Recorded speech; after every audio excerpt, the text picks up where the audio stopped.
guys, Justin here, hanging out in the man cave here at the shop. I know it's been a few weeks since I've actually checked in and gave you guys a fishing report. I do apologize. I actually took a week off, went down to Jamaica with the wife, got to see Mike, finally get married. Congrats, man. So happy for you. Had about 30 people down there for his wedding, so it was pretty epic. I'm pretty sure we drank the resort out of a few choice things there, but my liver's recovered. I'm back to work. I'm caught up from my week gone, so back to get to the grind, guys. So let's dive right in to this week's fishing report. For you guys chasing bluegill and crappie, good news. Yesterday's rain and cold northeast winds has signaled the transition that the fall bite is right around the corner. And guess what? It has started in a few select areas. Guys have started to pick them up. Should see some more crappie start to roll into these canals from the main lake.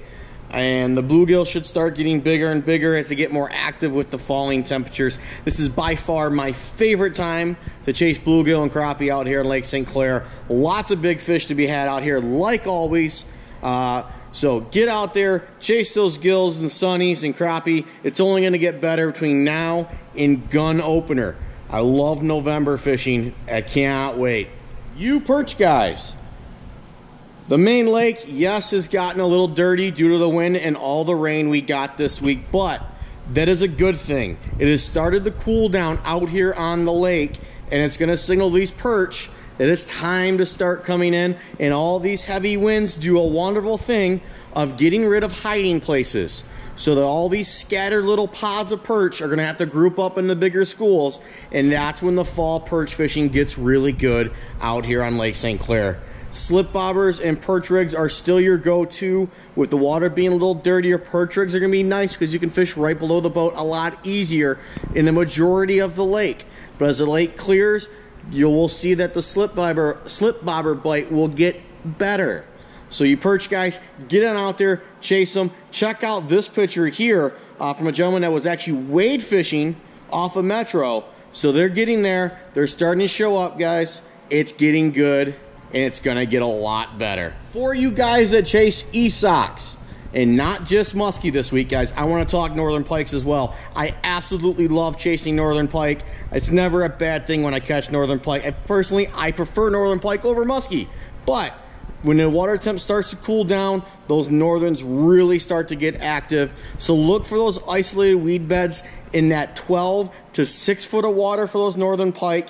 The muskie will start to work on those outer edges of those same depth ranges. Also out in front of the spillway. With all this rain flushing, it's like a siren going off to all their food. It's time to come in, and those muskies are going to be right behind those big shad and perch and those little smallies that come in from those deeper weed beds. They're going to start working the shoreline, chasing the bait fish.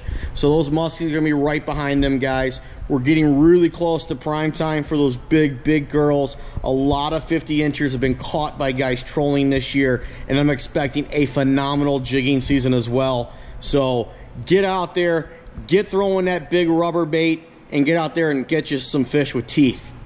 For you guys chasing walleye, if you haven't heard, the bite is turned back on up by the Blue Water Bridge. Guys are jigging plastics and jig heads. We are actively loading those jigs back up for you guys. So you have them. The 1 ounces are pretty much fully reloaded, 3/4.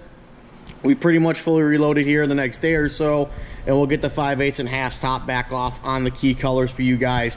Got a great selection of plastics, both finesse and angler's choice, Wyandotte worms, all the good stuff that we use in the springtime. We're fully stocked, guys, so if you need to stock up to go hit the Blue Water Bridge area, we got you covered. Come on in. Now, another bite that's going on, which is not talked about, and I might get some grief for letting this cat out of the bag, and that is jigging wraps down in the channels and around where they dump into the lake. You heard that right. Size 7 jigging wraps and jigging minnows are awesome. We have had a hard time keeping them in stock all summer long due to a few guides doing really well with them.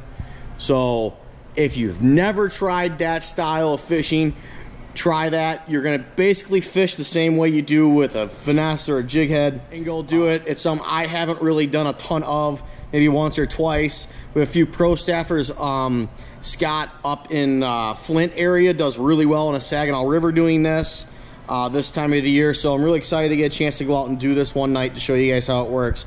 But if you know about this bite and you haven't went out and tried it, now is the time to start doing it.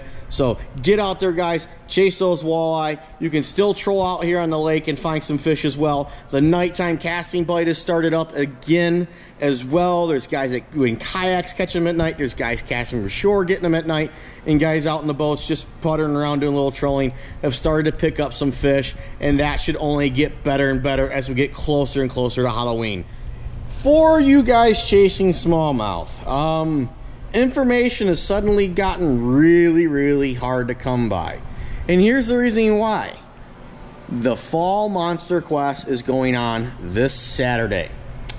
And a little birdie told me that there are some epic bags being caught right now that is being kept quiet because everybody wants a piece of that big Monster Quest pot that happens every October here on Lake St. Clair. The weigh-in is going to be over at Harley Ensign. The event is on Saturday, so if you want to see some big old smallies, you got to go to this weigh-in. It should be awesome.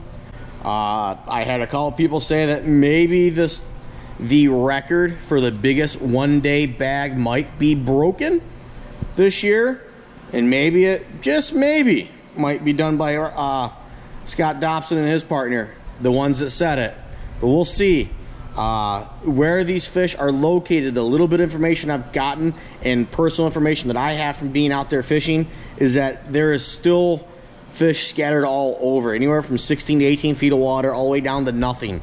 Me personally, I've done best in 10 to 12 foot of water. I had a bunch of customers did well out deeper, and I had a couple customers do really well fishing the 6 to 8 foot of water. With all this rain and wind we had and the temperature starts to drop, you should begin to see those fish group up and get to those fall locations. So stay tuned, guys. As I get more information for you bass guys, I will definitely pass it along.